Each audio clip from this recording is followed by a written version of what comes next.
আন্তর্জাতিক অঙ্গনে কখনো ব্যাট বা বল হাতে নামেননি মিথুন মনুহাস, তবুও এবার তিনি বসতে চলেছেন board of control for cricket in ইন্ডিয়ার সভাপতির মসনদে। ভারতীয় ক্রিকেট ইতিহাসের একটি নতুন অধ্যায়ের সূচনা হতে চলছে। ভারতের জার্সিতে অভিষিক্ত না হওয়া ক্রিকেটারের নেতৃত্বে বিসিসিআই পরিচালিত হবে প্রথমবারের মতো। তবে মিথুন মনুহাস একেবারে অনভিজ্ঞ কেউ নন। ক্রিকেটের সঙ্গে প্রশাসনিক ক্ষেত্রেও পসার ঘটিয়েছেন আগেই।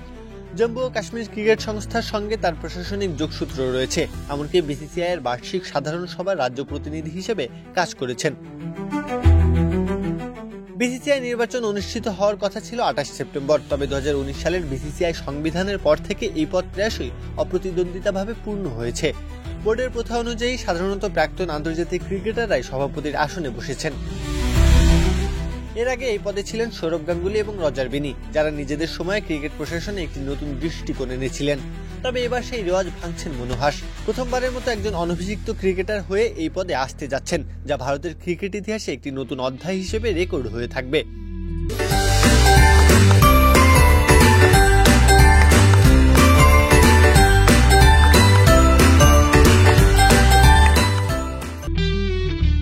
মনুহাসের ক্রিকেট জীবন শুরু হয়েছিল 1997-98 মৌসুমে।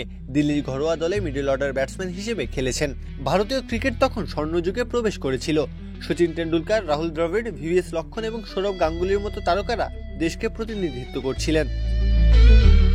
এই বিশাল প্রতিভার মাঝে আন্তর্জাতিক মহলের ডাক মনুহাসের জন্য এসে পৌঁছায়নি। তবুও ঘরোয়া স্তরে ধারাবাহিক পারফরমেন্স এবং অভিজ্ঞতা তাকে বিশেষ মর্যাদা এনে দিয়েছিল। ঘরোয়া ক্রিকেটে তিনি ছিলেন নির্ভরযোগ্য এক নাম। 2007-08 মৌসুমে দিল্লিকে নেতৃত্ব দিয়ে রঞ্জি ট্রফি জিতেছিলেন। সেই মৌসুমে তিনি 921 রান করেছিলেন, গড় 57.56।